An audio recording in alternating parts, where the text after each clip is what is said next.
say it's not time for Christmas Day. Wait, that's coming up. Shoot. Very soon. Other song. Mike's Daily Podcast. Episode 2173. Welcome to Mike's Daily Podcast. We might have a special guest in a little bit, and it's Mike Matthews. How are you? It is the weekend, and I hope that you are enjoying it, and you are having lots of fun. I had something happen today. Someone won San Jose State University. Now, I did not go to this university, but Mike's Daily Podcast. They are on a radio station that I work for, and apparently they have won Mike's the Mountain West Daily Conference Podcast 7-0. Yeah! Undefeated. They beat Boise State, the Boise State Broncos today, 34-20. Football. I don't think I could play it. I did as a kid. They always said, Mike, play center. You're the center. Hike. That's humiliating. Not my thing. But you know what? You might be into football and go, yeah, I remember when I was a great football player. And my coach would say, come on, Mike. Work harder, Mike. Run harder. Hit that thing harder with the padding. Hit that harder. Eat more food. Rah, rah, rah. Eat more burgers. Muscle up. Yeah, and all that other fun stuff. So, there you go.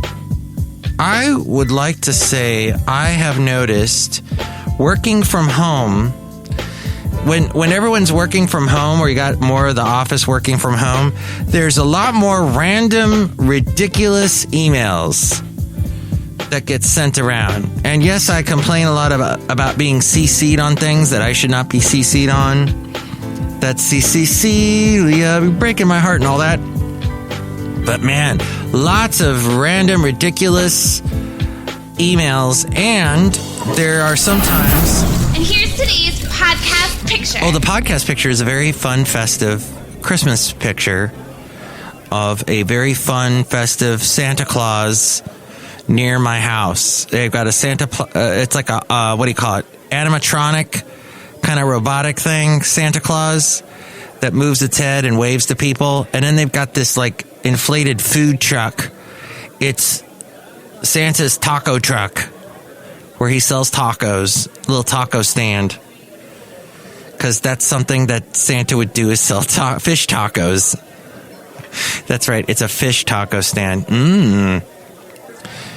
Also, I noticed with all the random, ridiculous emails that, upset Basil so much. Oh, I get you, Basil. Do not like those at all. But then there are also the even more random, absolutely ridiculous texts. They abound. It's a texting world, everybody. And the younger your crew is, the more texting you'll be doing. And the more cryptic texts, because people don't like to spell out words correctly when they text, you can just figure out what I was trying to say via osmosis, telekinesis, telephonics, telemetry, telepathy. Thank you. And so, of course, you can figure out what I was going to say. But here's something I don't know, I don't quite understand, is the coronavirus app. So I'm all about stopping coronavirus. I don't know about you are. Some of you don't believe that coronavirus ever existed, so there's nothing to stop. Just people had sniffles and died from it. That's your reasoning, some of you. But others of you get this little thing. I wonder if I have it on my phone somewhere. It pops up, and I hate it because it pops up early in the morning, and then I'm thinking I'm getting a text from someone on my crew, and that I'm going to have to come into work early. And that has happened to me in the past, so I'm very averse to that. But let's see. I don't see it here anywhere. I am completely a hypocrite. And you know what? I hate your radio and podcast announcers that are hypocrites. You radio hosts that are hypocrites. That you said one thing, and then you said another. That's completely different. Yet what you said earlier contradicts what you said. Now that happens. I do that sometimes. It's true. But there are a lot of people in the world of radio that, for example, what they say in defense of Trump, they will say that same reasoning they won't use with Biden. Of course, that happens with people of any political persuasion. But my point is that I don't know if I want to have this stupid thing on my phone, this coronavirus, the contact tracing type thing on my phone. They want me to download the app. This pops up about every 3 days in the morning. This pops up and wants me to download it, and I can't get into it. Everybody I've talked to, even people that will get the shot at some point, I will get the shot. I'm going to do that. I work with somebody that said they're not going to get the shot. They had their little reasons for it, and they try and defend themselves, and it makes no sense. But you know what? I know you're afraid. It just comes down to fear, and you don't want to get sick, and you don't want to. But yet, if you don't get the shot, you're going to get even more sick, probably. Versus an allergic reaction. You can get an allergic reaction to that peanut candy bar you're eating. Just realize, and shellfish. And that's what I'm saying is I'm going to get that vaccine. I'm going to be vaccinated at some point. And I may be a little bit nervous when I get it done, but it'll be done, and I'll get sick or whatever, and then I'll be fine. But at least I'll be immunized against the coronavirus, supposedly. And all of this fear is just ridiculous. Because people, don't you realize in a world that existed not just a few months ago, there was no possibility of a vaccine. Everybody, all the experts are saying, that vaccine is far off in the future. We're probably never going to get it. It's not going to happen. And now we've got it. We've got 2 big companies putting it out, or 3 now. I've lost count. So there is the absolute possibility of you being immunized against this, like you've been immunized against measles. But the anti-vaxxers, because they have the internet at their disposal, and this crazy wildfire of conspiracy, people love a good conspiracy, and they pick it up, and they take it around the world, and it gets bigger and bigger, like a snowball coming down the hill in an avalanche. And it's just going to get worse and worse. So we've got to fight it. And fight it with knowledge. Fight it with facts, not with memes. As we go outside a cafe anyway, we're bringing Mike's Daily Podcast somewhere in Podcaster Valley. Excuse me, I'm going to just shout real fast. Lovely lady friend, do you want to be on this podcast or not? We'll see if she shows up or not. But we're outside a cafe anyway, somewhere in Podcaster Valley. The last place on earth. Podcaster Valley 10, look who's here. Oh my God, he was a Chely Shoehart gift shop supervisor. Where's your lovely lady friend? I don't know, she's hiding today. She's hiding. She's like, I don't want to be. Oh, wait, no, she's showing up. Good job. Wow, there she is. Hello, lovely lady friend. Do you want to buy a snow globe? Oh, gosh, let me catch my breath. Why are you forcing Chely, snow globes down everybody's throats? well, these look homemade, Chely. No, I hire somebody outside of the country that's a child to make these. Oh, that's a little questionable. That's questionable. I don't know. You shouldn't be selling these. I don't endorse this in the gift shop. Okay, whatever. I'm shutting you down. Try it, I'll sue you. Don't you dare. Oh. This is getting... Lovely lady friend, what am I going to do? I think Chely just threatened you, Mike. Don't do it, because Mike Matthews, I know you like to steal plants. That happened once. Did you talk about Plantgate? I did. Okay. Plantgate. Yeah. It happened, but we've since fixed that situation. The plant is back to where with its rightful owners. Yes. So, Chely just walked away. Oh, I don't particularly like her attitude. look, did you see what she just did? I can't believe she just did that. She smashed it against the wall. She just threw it. The snow globe. Gosh. She's destroying stuff. That's crazy. Why would she do that? I think she was mad at you. There was a rumor years and years ago, I think back when we were on the radio in Ventura on Kehei, where Chely Shoehart had exploding snow globes. Okay. Uncalled for. Uncalled for. Why? What? Made by children outside of the country. Exploding snow globes. This is wrong. Chely, something tells me, love, this is just the tip of the iceberg. There might be other items in her shop that are of dubious distinction manufacturing. She is worse than a James Bond villain at this point.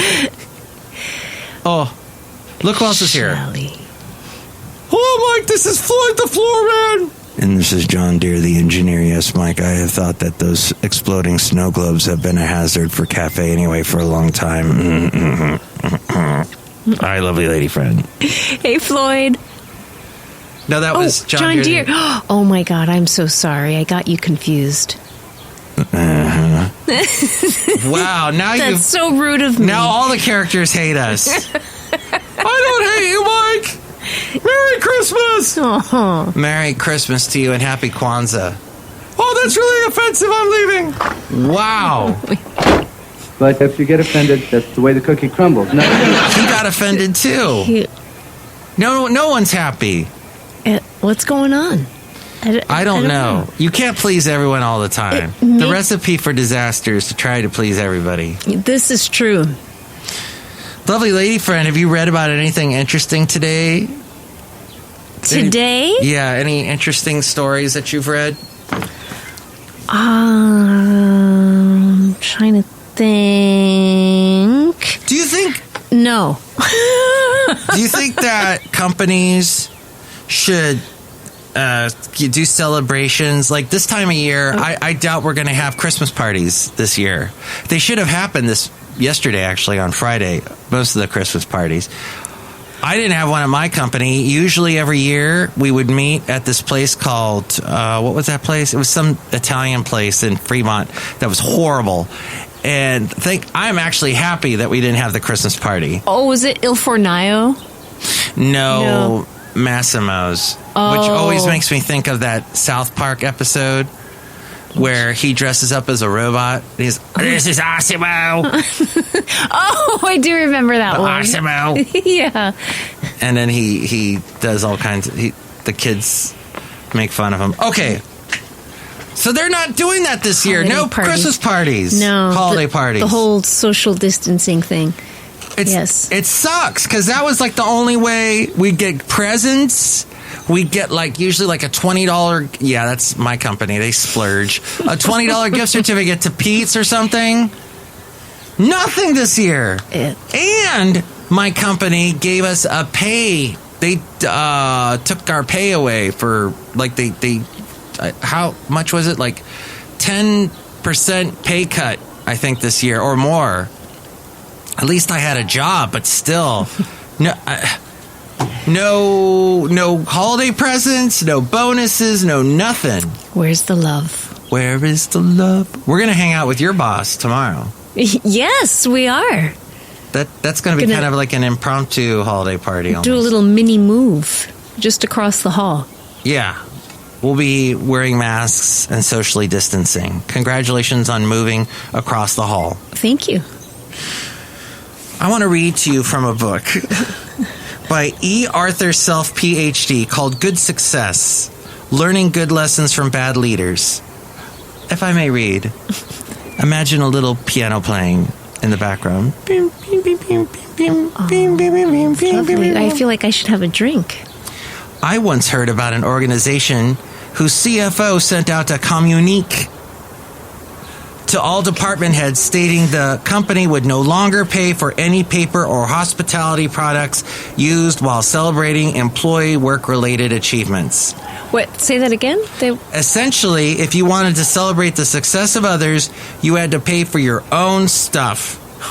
The new policy sent the message that the organization and the CFO were unfeeling cheapskates and killjoys, and the organization was in financial trouble. It also reinforced the feeling among employees that top managers couldn't bring themselves to share in the accomplishments of others because they couldn't take credit for it. So this book says good leaders always acknowledge the achievement of others on the high side rather than on the cheap. This guy says, I suggest using the good china, cloth napkins, and real, not plastic flatware. I have never worked for a company that did that. Oh, wait a minute. I just remembered a holiday party I went to. In 1989, I was working for Y97. It was a home-owned, like a small business-owned, mom-and-pop-owned radio station. It wasn't like all the radio stations now are owned by huge corporations. This was like a small, and they had their holiday celebration at the Biltmore in Santa Barbara, right on the ocean, beautiful old hotel. And here are all these derelict, slummy radio guys and women, and they're just having the best time. And it only happened once. They set the bar high. They did, and I've never seen it since. That bar has been far away. So that's me, little. At least I have a job, but at the same time, I remember the days when those holiday parties and the wine flowed and people photocopied their rear ends. Not in any place that I had a holiday party. You know, you always hear about people that do that. Do you actually know anyone that has done that? No, but if you do, call us at 336MM Daily. That's 3 + 3 = 6. MM is in Mike Matthews. Daily is in what this podcast has been. Yes. It's been for a couple of days, Daily. It has. Congrats. And tomorrow I will be on the radio station KKDV at kkdv.com. And there's a link at MikesDailyPodcast.com. I'll be on from 9 a.m. to 4 p.m. where I will cover such stories as the interesting one about Mariah Carey getting upset when one of her fans posted on Twitter, hey, I got a Mariah Carey decoration. It looks just like her. And Mariah Carey saw it and tweeted at them saying, no, that doesn't look like me. Nice try, though. And the person that initially tweeted it was like, oh my gosh, Mariah Carey tweeted at me. But that's all she's doing is sipping her spiked eggnog, reading tweets these days. She's busy. Aren't we all? And that's that with the snow globes and everything else we've covered today. Thank you for being on the show, my lovely lady friend. You're welcome. Thanks for having me. Next show, we'll have Benita, the Disgruntled Fiddle Player, and the Brewmaster. Oh, Brewmaster. Yes, I know. You're just... Maybe you'll get to talk to him. Okay. Oh, I promised him I'd make the coquito this weekend. Oh! I didn't get around to it. What's in the coquito? He's going to be mad at me. Say in Spanish what's in the coquito. In Spanish? Yeah. Un poquito de Bacardí. Mm-hmm. I'm trying to remember how to say condensed milk in Spanish. Long periods of silence are great on podcasts. You can fill it in post, right? No. I'm just going to leave it. Okay. People can hear the birds chirping. Exactly. So, leche, pero, no sé cómo se dice leche de coco o leche condensada. I'm not sure how you say condensed milk. But coconut milk, leche de coco. All right. You know that... Lo más importante es el Bacardí. Eso es lo más importante. Ajá. That's más importante. Sí. You know, I went to find coconut milk at Costco, and there wasn't any, and I found out why. It's because the company that they were getting coconut milk from, I heard that they were using monkeys to make the coconut milk. What? Yeah. What? Slow that. Rewind. That's what I heard. How? I don't know where I heard that. What? Yeah, I don't know. What part of monkeys? What, are the monkeys like squeezing the coconut? Are they using monkey labor? Like they're squeezing the coconuts? Are they using... Is it something a little bit more sinister that I don't even want to think about? I don't know, but I'm afraid of looking it up now. But I know I heard it on the radio somewheres. Yikes. Anyway, that's why we don't have any coconut milk. There goes my coquito. Oh, no! I can say Wrong. Mike's Daily Podcast is written and produced and performed by Mike Matthews. His podcast is super easy to find. Download or listen to his show and read his blog at MikesDailyPodcast.com. Email Mike now at MikesDailyPodcast@gmail.com. See you tomorrow. Bye!